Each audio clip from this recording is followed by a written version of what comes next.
सर्वमंगल मांगल्ये शिवे सर्वार्थ साधिके शरण्ये त्र्यंबके गौरी नारायणी नमोस्तुते। जुगे जुगे में जगत जननी, जगत जननी सत्ता, आद्या शक्ति सत्ता, महामाया सत्ता जुगे जुगे उपलब्ध। केउ एक स्मृतित कालरू केउ एक आवामान कालरू ए धरा पृष्ठरे मातृ उपासनार धारा प्रभमान हो रही, जहाँ अद्यावधि मध्य प्रवाहित। सृष्टि सर्जन समय जिते निर्गुण निराकार परम ब्रह्म सगुण साकार भाव एक अहम बहुश्याम न्याय ए सृष्टि को सर्जन करने चाहिए बा इच्छा कले से परमात्मा परमेश्वर जो तीन गोटे शक्ति, गोटे हूँ अंतरंगा शक्ति, गोटे हूँ बहिरंगा शक्ति, आउ गोटे हूँ तटस्थ शक्ति। अंतरंगा शक्ति स्वशक्ति, अंतर्निहित शक्ति। बहिरंगा शक्ति होती भगवान बाह्य शक्ति भाव अभिहित एवं बहिरंगा शक्ति होती माया शक्ति बा अविद्या शक्ति। एवं जो शक्तिर उपयोग भगवान सर्वप्रथमे अविद्या को जोग माया को बा आद्या शक्ति को सृष्टि करथिले। आद्या शक्ति सृष्टि नहेले अविद्या जात नहेले सृष्टि संरचना संभव नुहे। तेणु सर्वप्रथमे प्रभु निर्गुण निराकार परम ब्रह्म सगुण साकार होई निजर प्रकाश करने जाई बहिरंग शक्ति माध्यम सृष्टि कले अविद्या को जोग माया को। जो जोग माया शब्द भगवत गीता सप्तम अध्याय 25 नंबर अपन देखा पाए जोग माया समावृता।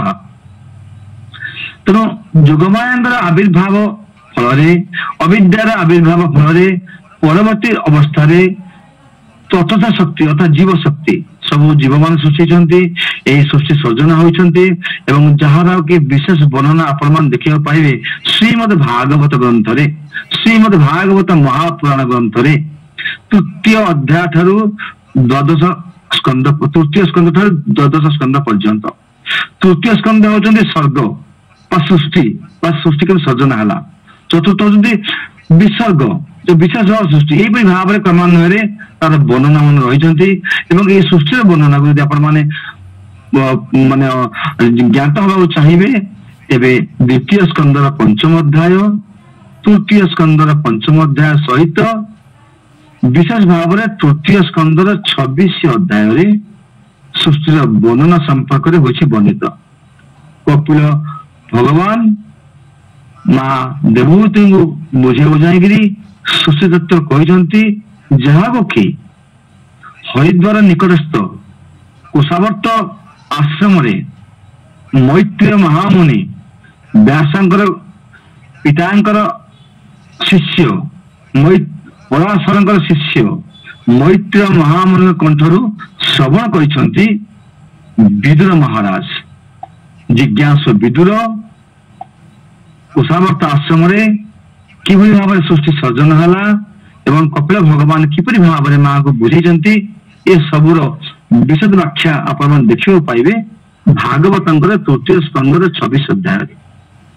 तेणु जो अविद्या आद्या शक्ति सृष्टि फल सृष्टि होची विस्तारित। तेणु सर्वत्र आद्या शक्ति शक्ति सूक्ष्म भाव हो स्थूल भाव हो परिपूर्ण अवस्था रही। आद्या शक्ति सहायता रजगुण ब्रह्मांकर अंश महासरस्वती रूप सृष्टि होती सर्जना कर सत्वगुण विष्णु अंश महालक्ष्मी स्वरूप सृष्टि होती गतिशील बा जीव मान होती परिपालित एवं तम गुण माध्यम आद्या शक्ति सहायता शिवंगर शक्ति भाव महाकाली स्वरूप माँ ए सृष्टि जो दुष्ट शक्ति मान आसती संहार करते एवं समय आसिले ए सृष्टि को विलय होती कारण तेणु सृष्टि स्थिति एवं प्रलय ये सब माँ सत्ता आम मैंने अनुभव कर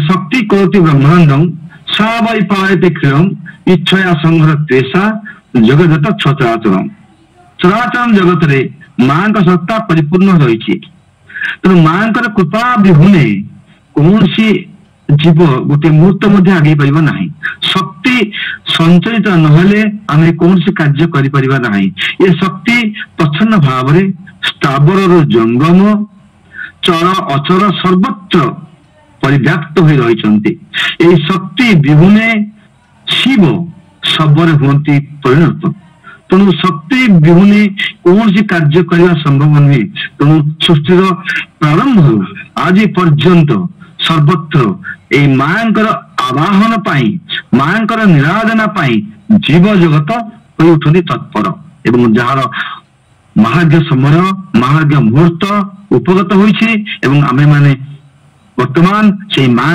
निराधना रे समस्ते निजको लिप्त रखी तो से माँ सत्ता को आमको अनुभव करिया पड़ो साधक माने अनुभव करते सूक्ष्म भाव कि भाव में माँ सर्वत्र विराजमान करते सर्वत्र आकाश नीलिमा देखंतु महासागर उर्मिमा देखंतु किंबा बनानी सबुजिमा देखंतु पक्षीर काकड़ी हो मधुपर गुंजन हो सर्वत्र ए शक्तिमयी सत्ता प्रच्छन्न भाव रही निहित आपण सूक्ष्म भाव विचार करूँ स्थूल भाव विचार करूँ जो भाई भाव विचार कले शक्तिमयी सत्ता को आपण के अस्वीकार करें ना माँ का सत्ता यदि न था कौन सी गोटे कार्य करने आम मैंने सक्षम हूँ ना एवं सृष्टि गतिशील हूँ ना सृष्टि को आज जो गतिशील होती मूल से शक्तिमयी सत्ता प्रच्छन्न भाव रही निहित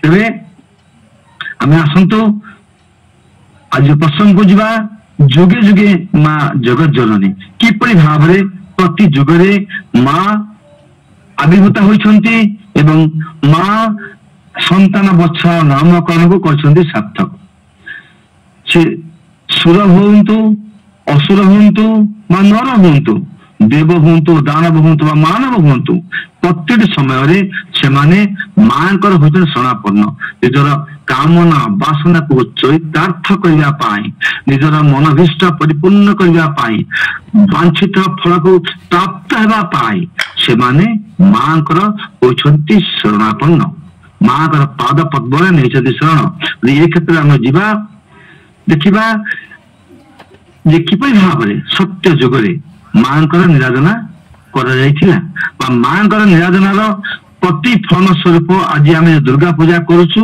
से दुर्गा पूजार जो उन्मेष काल केबे थिला सत्य जुगरे चैत्र वंशर नरपति परम धार्मिक राजा थे सुरथ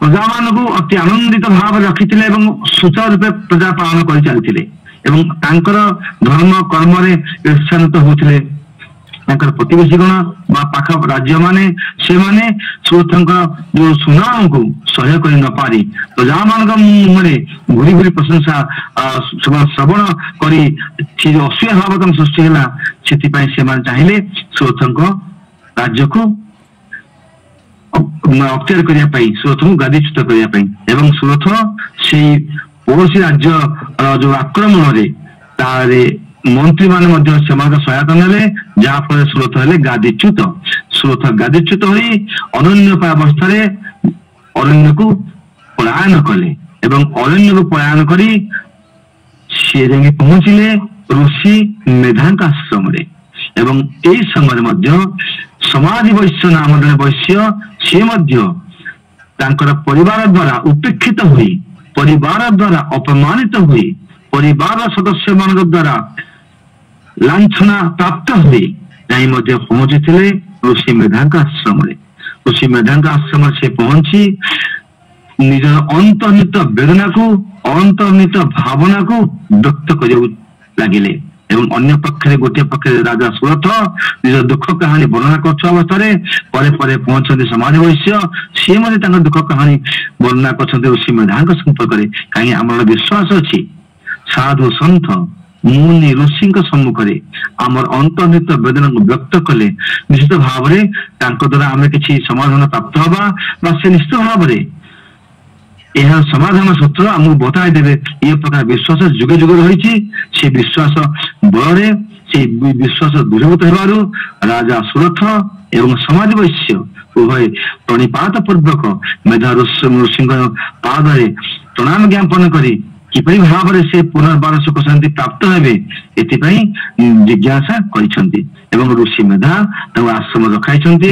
ଏବଂ ରାଜା ସୁରଥ କହୁଛନ୍ତି କଣ ପାଇଁ ମୁଁ ତ ଧର୍ମରେ ନିଜକୁ ପ୍ରୋତ୍ସାହିତ କରୁଥିଲି, ମୁଁ ତ ଅନ୍ୟାୟ କିଛି କରିନାହିଁ, କଣ ପାଇଁ ମୁଁ ରାଜ୍ୟ ହରାଇ ଆଜି ଏଇ ଜଙ୍ଗଲରେ ଆଜି ଅରଣ୍ୟରେ ମୁଁ ଆପଣଙ୍କର ଆଶ୍ରିତ ହୋଇ ରହିଛି, କଣ କାରଣ? ଋଷି ମେଧା କହିଛନ୍ତି ଯେ ମଣିଷ ଯୋଉ କର୍ମ କରେ ସେ କର୍ମ ଫଳ ତାକୁ ଭୋଗ କରିବାକୁ ପଡେ। ସେ କର୍ମ ପ୍ରାରବ୍ଧ ହେଇପାରେ, ସେ କର୍ମ ସଞ୍ଚିତ ହେଇପାରେ, ସେ କର୍ମ ମଧ୍ୟ କ୍ରିୟମାନ ହୋଇପାରେ। ତେଣୁ କର୍ମ ଫଳରୁ କର୍ମର ଯୋଉ ବାସନା, କର୍ମର ଯୋଉ ବନ୍ଧନ ମନୁଷ୍ୟ ମୁକ୍ତ ନୁହେଁ। ତେଣୁ ହେ ରାଜା তুমি ଏବେ ଏଇ ଜନ୍ମରେ তুমি ସୁକର୍ମ କରୁଥିଲେ ମଧ୍ୟ ବୋଧେ ପୂର୍ବ ଜନ୍ମରେ କିଛି ଥିବ ଦୁଷ୍କୃତ, ପୂର୍ବ ଜନ୍ମରେ ଥିବ ପ୍ରାରବ୍ଧ, ଯୋଉ ପ୍ରାରବ୍ଧକୁ ଭୋଗ କରିବା ପାଇଁ ତୁମକୁ ଏ ଦଣ୍ଡ ଭୋଗିବାକୁ ପଡୁଛି। ତେବେ ତୁମକୁ ମୁଁ ଆଶ୍ୱାସନା ଦଉଛି ତୁମେ ନିର୍ଭୟରେ ମୋ ନିକଟରେ ଅବସ୍ଥାନ କର, ମୁଁ ତୁମକୁ ଆର ନିରାକରଣ ଉପାୟ ବତାଇଦେବି। ଏବଂ ଏମାନେ ଉତ୍ସାହିତ ହୋଇ ଜିଜ୍ଞାସୁ ହୋଇ ଋଷିଙ୍କ ପଛରେ ଅନୁରୋଧ କରିବାକୁ ଲାଗିଲେ, ହେ ମୁନି ଶ୍ରେଷ୍ଠ ଆପଣ କୁହନ୍ତୁ ମୁନି ମାଙ୍କ ସମ୍ପର୍କରେ, ଆଦ୍ୟାଶକ୍ତିଙ୍କର ମହିମା ସମ୍ପର୍କରେ, ଆଦ୍ୟାଶକ୍ତିଙ୍କର ଯୋଉ କାର୍ଯ୍ୟାବଳୀ ସମ୍ପର୍କରେ ତାଙ୍କ ଆଗରେ ବର୍ଣ୍ଣନା କରିବାକୁ ଲାଗିଲେ ଯେ କିପରି ଭାବରେ ଆଦ୍ୟାଶକ୍ତିଙ୍କ କୃପା ହେଲେ ଏ ଜୀବନ ମଙ୍ଗଳ ହେଇପାରିବ। ତେଣୁ ସେ କଥା ସେ କହିବାକୁ ଲାଗିଲେ। ତେଣୁ ଦେବତା ମାନେ କିପରି ଭାବରେ ମହିଷାସୁର କବଳରୁ ରକ୍ଷା ପାଇବା ପାଇଁ ସେମାନେ ଯାଇକିରି ମାଙ୍କ ଶରଣାପନ୍ନ ହୋଇଥିଲେ। ଏବଂ ମାଙ୍କ ଶରଣାପନ୍ନ ପୂର୍ବରୁ ଦେବତା ମାନେ ଯେତେବେଳେ ସ୍ୱର୍ଗ ହେଲେ ବିତାଡ଼ିତ, ସେ ପ୍ରଥମେ ପହଞ୍ଚିଲେ ମହିଷାସୁରକୁ ଯୋଉ ବର ଦେଇଥିଲେ ଯେ ବ୍ରହ୍ମା ତାଙ୍କ ନିକଟରେ। କପିଳସିଂହଙ୍କ ପୁତ୍ର ମହିଷାସୁର ଅତ୍ୟାଚାର ଏତେ ପ୍ରପୀଡ଼ିତ ହୋଇଥିଲେ, ସେମାନେ ଯାଇକି କରପତ୍ର ଯୋଡ଼ି ବ୍ରହ୍ମାଙ୍କ ନିକଟରେ ସ୍ତୁତି କରିଥିଲେ। ଏବଂ ବ୍ରହ୍ମା ମଧ୍ୟ କହିଥିଲେ ଯେ ମୁଁ ତାକୁ ତ ବର ଦେଇଛି, ମାନେ ବିଭୂଷଣ ନାରୀ ହାତରେ ସେ ହତ, ତେଣୁ କିଏ ସେ ନାରୀ, ଆସନ୍ତୁ ଯିବା ସମସ୍ତେ ଆମେ ଯାଇକି ଗୁହାରି କରିବା, ଆମେ ପହଞ୍ଚିବା ପରମ ପିତା ବିଷ୍ଣୁଙ୍କ ନିକଟରେ, ତାଙ୍କୁ ଆମର ଯୋଉ ଗୁହାରି ଆମେ ତାଙ୍କୁ ଜଣେଇବା। ଏବଂ ବ୍ରହ୍ମାଙ୍କ ସହିତ ସବୁ ଦେବଗଣ ଯାଇଛନ୍ତି। ଏବଂ ଯେତେବେଳେ ଅନ୍ତ ଶୟନରେ ପ୍ରଭୁ ଅଛନ୍ତି ତାଙ୍କୁ ଉତ୍ଥିତ କରାଇଛନ୍ତି ଏବଂ ତାଙ୍କ ନିକଟରେ ନିଜର ଅନ୍ତର୍ନିହିତ ବେଦନାକୁ ବ୍ୟକ୍ତ ମଧ୍ୟ କରିଛନ୍ତି। ଏବଂ ଭଗବାନ ବିଷ୍ଣୁ ଯେତେବେଳେ ଶୁଣିଛନ୍ତି ଦେବତା ମାନଙ୍କର ଏଭଳି କରୁଣ କାହାଣୀ ଏବଂ ବ୍ରହ୍ମାଙ୍କର ଏଭଳି ବରଦାନ, ସେ ସେତେବେଳେ ଯାଇ କହିଛନ୍ତି ଆସନ୍ତୁ ଆମେ ସମସ୍ତେ ବସି ଏହାର ନିରାକରଣ ବା ଏହାର କାରଣ ସମାଧାନ ହେଇପାରିବ ତାର ଉପାୟ ଚିନ୍ତା କରିବା। ଏବଂ ଦେବତା ମାନଙ୍କ ସହିତ ବ୍ରହ୍ମା ରୁଦ୍ର ବିଷ୍ଣୁ ଏକାକାର ହୋଇ ଯେତେବେଳେ ଆଲୋଚନା କରିଛନ୍ତି ତାଙ୍କର ଯୋଉ ଅନ୍ତର୍ନିହିତ ଯୋଉ ତେଜପୁଞ୍ଜ ତା ପ୍ରକଟିତ ହୋଇଛି। ଏବଂ ତେଜପୁଞ୍ଜ ଯେତେବେଳେ ঊର୍ଧ୍ୱଗାମୀ ହୋଇଛି ଏବଂ ସମ୍ମିଳିତ ହୋଇ ସେଇ ତେଜପୁଞ୍ଜରୁ ସୃଷ୍ଟି ହୋଇଛନ୍ତି ଏକ ନାରୀ। ଏବଂ ଏଇ ନାରୀ ଯୋଉ ଜନ୍ମ ହୋଇଛନ୍ତି ତାହା କାତ୍ୟାୟନ ମୁନିଙ୍କ ଆଶ୍ରମ ଉପରେ କେହି କହନ୍ତି ବା ଶାସ୍ତ୍ର କହିଥାନ୍ତି, ସେଥିପାଇଁ ତାଙ୍କ ନାଁ ହେଉଛି କାତ୍ୟାୟନୀ। ତେବେ ଯାଉ ନା କାହିଁକି ସେ ତେଜପୁଞ୍ଜରୁ ଜନ୍ମ ନେଇଥିବା ନାରୀ ଆସି ଉଭା ହୋଇଛନ୍ତି। ଏବଂ ଦୁର୍ଗତି କାଳରେ ଦେବତା ମାନଙ୍କର ଦୁର୍ଗତି ସମୟରେ ଦେବୀ ଆବିର୍ଭୂତ ହୋଇଥିବାରୁ ବ୍ରହ୍ମା ଦେବୀଙ୍କର ନାମ କରିଛନ୍ତି ଦୁର୍ଗା। ନାମକରଣ ଦୁର୍ଗା ହେବା ପରେ ମା କହିଛନ୍ତି ମତେ ଅସ୍ତ୍ର ଦିଅନ୍ତୁ। ଏବଂ ଦେବତା ମାନେ ମଧ୍ୟ ନିଜ ନିଜ ଅସ୍ତ୍ରରୁ ଗୋଟେ ଗୋଟେ ଅସ୍ତ୍ର ସୃଷ୍ଟି କରି प्रदान कर विगत थर कही जो 16 गोटी अत्र प्रहरण प्रदान कर तेणु प्रहरण पाइला माँ चाहती मोर बाहन कहीं तो सबू देवता जो बाहन को एकत्रित करी सब बाहन शक्ति को पुंजीभूत करी से पुंजीभूत शक्ति सृष्टि कर पशुराज सिंह को बाहन प्रदान कर बाहन प्राप्त होला परे माँ जाइछन्ति एवं महिषासुर युद्ध करिया पई केही केही कहन्ति विंध्यगिरी अवस्थान करछन्ति केही केही मध्ये कहन्ति रत्नगिरी रे तो विंध्यगिरी आपण जिबे विभिन्न जगह को जिबे आपण देखिबे विंध्यगिरी वासिनी मु जाइथिली नेपाल विंध्यगिरी वासिनी दर्शन कली आपण विभिन्न भारत वर्ष मध्ये अनेक स्थान अछि विंध्यगिरी वासिनी को हम दर्शन करि परिबे तो विंध्यगिरी अवस्थान कले एवं तापर चंडमुंड आछन्ति चंडमुंड को पठाइछन्ति कि महिषासुर चंडमुंड मध्ये तांकर माँ द्वारा से निधन होती परवर्ती अवस्था महिषासुर विचलित होला पठे रक्तबीर्य को रक्तबीर्य एकुटिया आसी कहीं से जानी मो शरीर टिके रक्त भूमि पतित हवा माने सहज संख्या राक्षस सृष्टि हे तो माँ प्रार्थना कर माने सर्वमंगला को जहाँफल शरीर सृष्टि 64 जोगिनी सप्तमातृका नवदुर्गा 10 महाविद्या 64 जोगिनी सृष्टि खर्प धारण कर रक्तबीर्य शरीर रक्त निर्गत होती रक्त खर्प साहाय्य पान कर रक्तबीर्यर कौन से एक बिंदु रक्त भूमि पतित नहेबारु राक्षस सृष्टि पारि नांती माँ अक्लेश्वरी रक्तबीर्य को निधन करछन्ति परिशेष महिषासुर आछन्ति कपिल सिंह पुत्र महिषासुर से आछन्ति युद्ध करने समय सर्वमंगला चेतैछन्ति विभूषण माँ जगतर कल्याण निमंते सृष्टि कल्याण निमंते माँ होती विभूषणा एवं विभूषणा जो अवस्था महिषासुर संदर्शन करी शक्तिहीन एवं ये शक्तिहीन होता अवस्था तार बक्ष भेद कर माँ का त्रिशूल एवं परे परे जेतबेले अंबिका जाइछन्ति मुंडाकिन स्नान निमंते ए समय देवता प्रार्थना कर शुंभ निशुंभर जो अत्याचार एवं से शुंभ निशुंभ को निधन करने माँ कौशिकी रूप धारण कर निधन कर भाव माँ अनेक एवं प्रथम मधु कैटभ जो जात हेले मधु कैटभ ब्रह्मा को ग्रास करने अग्रसर हेले ब्रह्मा प्रार्थना कर आद्यशक्ति को आद्यशक्ति जोगमाया प्रभुंकर जो निद्रा को भग्न कर प्रभुंकर चक्र मधु कैटभ विनाश होती भाव में असुर मान को विनाश करने जुगे जुगे प्रति समय माँ का कृपा रही तो सत्य जुग जो कहानी को वर्णना कर राजा सुरथ निकट में समाज वैष्णव निकट में तुम माने माँ आराधना कर जहाँफल राजा सुरथ 3 वर्ष काल माँ आराधना कर माँ उपासना कर माँ का उपासना करने फल माँ तुष्टा हुई दर्शन दे कहते हे राजा सुरथ तुम्हें जाओ तुम्हें 10,000 वर्ष तुम्हें राज्य शासन कर परम पद प्राप्त हो शिव तांडव श्रवण कर शिव होते विमोहित माँ स्तुति कर माँ को विमोहिता कर रावण एवं जिते देखले रामचंद्र युद्ध बारंबार परास्त कर रावण को चिंता कले ब्रह्मांकर उपदेश लोड़िले ब्रह्मा कहले हे राम वर्तमान होती चतुर्मास्या समय तेणु यहाँ शुभ काल नुह देवी आराधना समय होची मधुमास चैत्र मास जो मास की बासंतिक दुर्गा पूजा करा जाए किंतु तुम्हें रावण को बोध करने आपण अकाल बोधन करंतु अकाल आवाहन करंतु माँ दुर्गा को एवं यही आश्विन शुक्ल षष्ठी ठारू पूजा आरंभ कले प्रभु श्रीराम एवं अष्टमी जो संदीक्षण पूजा संधि पूजा कहू अष्टमी शेष घड़ी एवं नवमी आरंभ घड़ी ये 2 घड़ी जो संदीक्षण मुहूर्त कहुए संधि पूजा से मुहूर्त प्रभु कौन कले ना माँ को संतुष्ट करने नियोत्पण विभीषण उपदेश अनुसार हनुमान द्वारा आनीत 108 नियोत्पण को माँ को प्रदान कर 107 नियोत्पण प्रदान कलापर नियोत्पण सरीगला आश्चर्यान्वित हो गले प्रभु राघवेंद्र कौन कर पूजा तो निष्फल तो मन पड़गला अरे मोर ना तो हूँ राजवलोचन मत तो राजवलोचन बोली अन्य मैंने मत ଡାକିଥାନ୍ତି। ତେଣୁ ମୋ ନେତ୍ର ହଉଛି ରାଜୀବ ପଦ୍ମ ନେତ୍ର। ତେଣୁ ଏଇ ନେତ୍ରକୁ ମୁଁ ଉତ୍ପାଦନ କରି ମୁଁ ସେଇ 107 ନିରୋତ୍ପଳ ସହିତ ଏଇ ନେତ୍ରକୁ ନିରୋତ୍ପଳ ଭାବରେ ମାଙ୍କୁ ଆଜି ଅର୍ପଣ କରିବି। ଯେତେବେଳେ ସ୍ୱର ମାଧ୍ୟମରେ ଉତ୍ପାଦନ କରିବାକୁ ଚେଷ୍ଟା କରନ୍ତି, ମା ଆବିର୍ଭୂତା ହୋଇଛନ୍ତି। ମା କହନ୍ତି, ହେ ରାମ, ତୁମେ ଚକ୍ଷୁ ଉତ୍ପାଦନ କର ନାହିଁ, ମୁଁ ତୁମକୁ ଆଶୀର୍ବାଦ କରୁଛି, ତୁମେ ଯୁଦ୍ଧରେ ବିଜୟୀ ହେବ, ରାବଣ ଠାରୁ ମୁଁ ମଧ୍ୟ ଦୂରେଇ ଆସିବି ଏବଂ ରାବଣକୁ ତୁମେ ଅଚିରେ ବଧ କରିବ, ଅଚିରେ ନିଧନ କରିବ। ମା କୃପାପ୍ରାପ୍ତ ହୋଇଛନ୍ତି ଏବଂ ପ୍ରଭୁ ଶ୍ରୀରାମଚନ୍ଦ୍ର ଅକାଳରେ ବୋଧନ କରିଥିବାରୁ, ଏଇ ଶରତ କାଳରେ ମାଙ୍କୁ ଆବାହନ କରିଥିବାରୁ ତାର ସ୍ମାରକୀ ସ୍ୱରୂପ ଆମେ ମାନେ ଆଜି ଏଇ ଶରତ କାଳରେ ଦୁର୍ଗା ପୂଜା କରୁଛେ। ଆଜିକାଲି ଯୋଉ ଦୁର୍ଗା ପୂଜା ଆମେ କରୁଛେ ତାର ଏକମାତ୍ର ସ୍ମାରକୀ ହଉଛି ପ୍ରଭୁ ଶ୍ରୀରାମଙ୍କର ଯୋଉ ପୂଜାର ସୁଫଳ ଏବଂ ସେଇ ଅକାଳ ବୋଧନର ଇଏ ହଉଛି ପ୍ରତିଫଳନ। ଆମେ ଆକୁ କହିଥାଉ ଅକାଳ ବୋଧନ। ଅର୍ଥାତ୍ ଅକାଳରେ ଆମେ ଆଜି ଯେ ମାଙ୍କୁ ପୂଜା କରୁଛେ, ମାଙ୍କ ସମୟ ନୁହେଁ, ଆମେ ମାଙ୍କ ସମୟ ହଉଛି ମଧୁମାସ ବାସନ୍ତିକ ଦୁର୍ଗା ପୂଜା।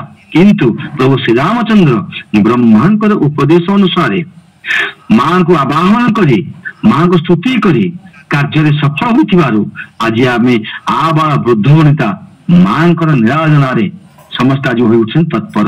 ମାଙ୍କ କୃପା ପ୍ରାପ୍ତ ହେବା ପାଇଁ ଆଜି ପୀଠ ଠାରୁ ଆରମ୍ଭ କରି ମଣ୍ଡପ ପର୍ଯ୍ୟନ୍ତ ସର୍ବତ୍ର ମାଙ୍କର ଚାଲିଛି ନିରାଧନା, ମାଙ୍କର ଚାଲିଛି ପୂଜା ଅର୍ଚ୍ଚନା, ମାଙ୍କ ଠାରେ ଭକ୍ତି ନିବେଦନ କରୁଛନ୍ତି ଆବାଳ ବୃଦ୍ଧ ବନିତା।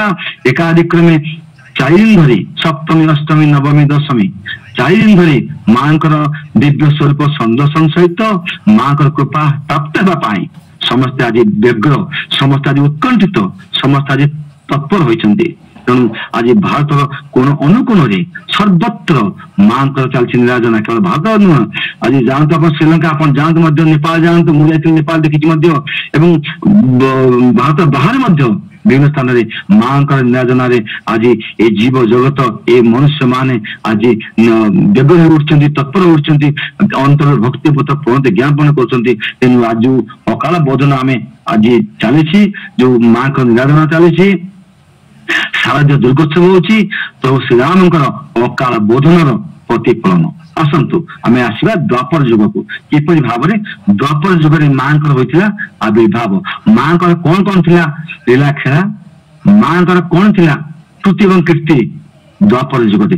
ଦ୍ୱାପର ଯୁଗରେ ପ୍ରଭୁ ଶ୍ରୀକୃଷ୍ଣ ଦେବକୀ ଗର୍ଭରେ ଆବିର୍ଭୂତ ହେବାର ପୂର୍ବରୁ, ଅବ୍ୟବହିତ ପୂର୍ବରୁ ମାଙ୍କୁ ଡାକିଥିଲେ ଏବଂ ମାଙ୍କୁ ମଧ୍ୟ ଉପଦେଶ ଦେଇଥିଲେ ଏବଂ ମାଙ୍କୁ କହିଥିଲେ, ଦୁର୍ଗାଙ୍କୁ ନିକଟେ ବସାଇ କହନ୍ତି ପ୍ରଭୁ ଭାବଗ୍ରାହୀ, ଅମ୍ବିକା ଶୁଣ ମୋ ଉତ୍ତର,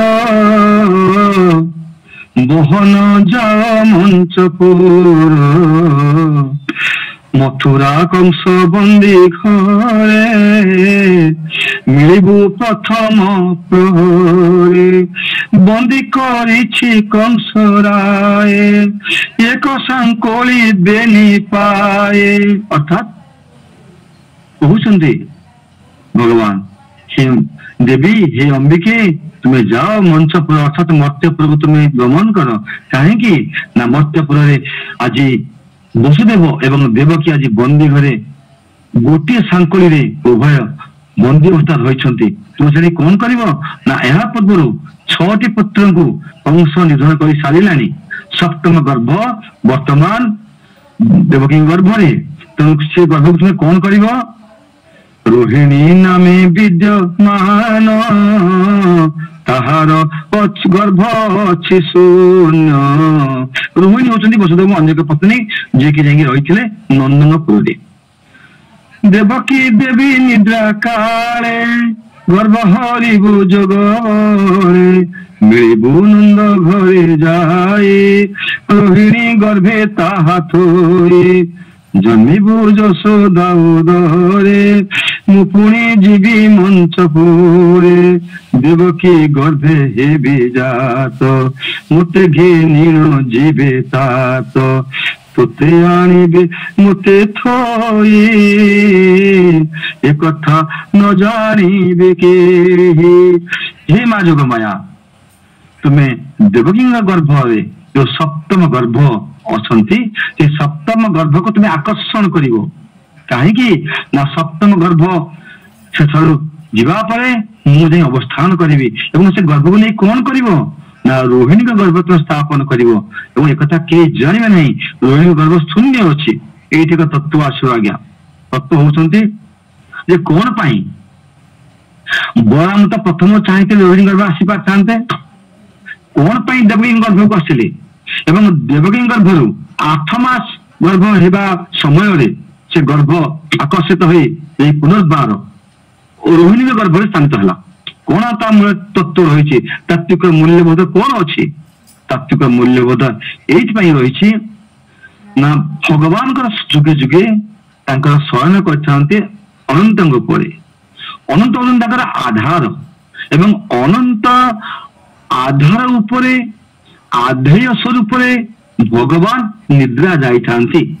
ତେଣୁ ଯେତେବେଳେ ପ୍ରଭୁ ଆସିବେ ଦେବକୀ ଗର୍ଭକୁ ଆସିବେ, ତେଣୁ ସେଇ ଦେବକୀଙ୍କ ଗର୍ଭ ରୂପକ ଆଧାର କିପରି ତାକୁ ପରୀକ୍ଷା କରିବା ପାଇଁ ତାକୁ ନିରୀକ୍ଷା କରିବା ପାଇଁ ଏଇଠି ଆପଣମାନଙ୍କୁ କହିବି ଯେତେବେଳେ ରାଷ୍ଟ୍ରପତି ବା ପ୍ରଧାନମନ୍ତ୍ରୀ କୌଣସି ସ୍ଥାନକୁ ଗସ୍ତ କରିଥାନ୍ତି ସେଇ ସମୟରେ ଆପଣ ଦେଖିବେ ଏସଓଜି ମାନେ ବାରମ୍ବାର ବାରମ୍ବାର ସେ ସ୍ଥାନକୁ ଆସି ଅନୁଭୂଥିବେ ଯେଠାକୁ ଆସିବେ ରାଷ୍ଟ୍ରପତି ଏ ସ୍ଥାନ ଠିକ ଅଛି ତ, ଏ ସ୍ଥାନ ତାଙ୍କ ପାଇଁ ସୁଇଟେବଲ ତ ବା ତାଙ୍କ ପାଇଁ ପ୍ରଯୁଜ୍ୟ ତ, ଏଇଭଳି ଭାବରେ ଯେଭଳି ଭାବରେ ବର୍ତ୍ତମାନ ସମୟରେ ଏସଓଜି ମାନେ ଆସି ଦେଖିଥାନ୍ତି, ତନଖିଥାନ୍ତି, ପରୀକ୍ଷା କରିଥାନ୍ତି ତନ୍ନ ତନ୍ନ ଭାବରେ।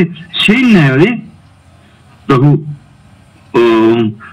ଯୋଉ ଭଗବାନଙ୍କର ଯୋଉ ଆଧାର ଅନନ୍ତ ଦେବ ଯିଏକି ଆମେ କହୁ ବଳରାମ, ସେ ବଳରାମ ଆସନ୍ତି ସେ ଗର୍ଭକୁ ତନଖିବା ପାଇଁ, ଗର୍ଭକୁ କିପରି ଭାବରେ ଅଛନ୍ତି ତାକୁ ଦେଖିବା ପାଇଁ, ତାକୁ ପରୀକ୍ଷା କରିବା ପାଇଁ, ନିରୀକ୍ଷା କରିବା ପାଇଁ ଏବଂ ପରବର୍ତ୍ତୀ ଅବସ୍ଥାରେ ବଳରାମ ଯାଇଛନ୍ତି ରୋହିଣୀ ଗର୍ଭ ସ୍ଥାନିତ ହୋଇଛନ୍ତି। ଏ ହଉଛି ତା ତାତ୍ଵିକ ବିଶ୍ଳେଷଣ।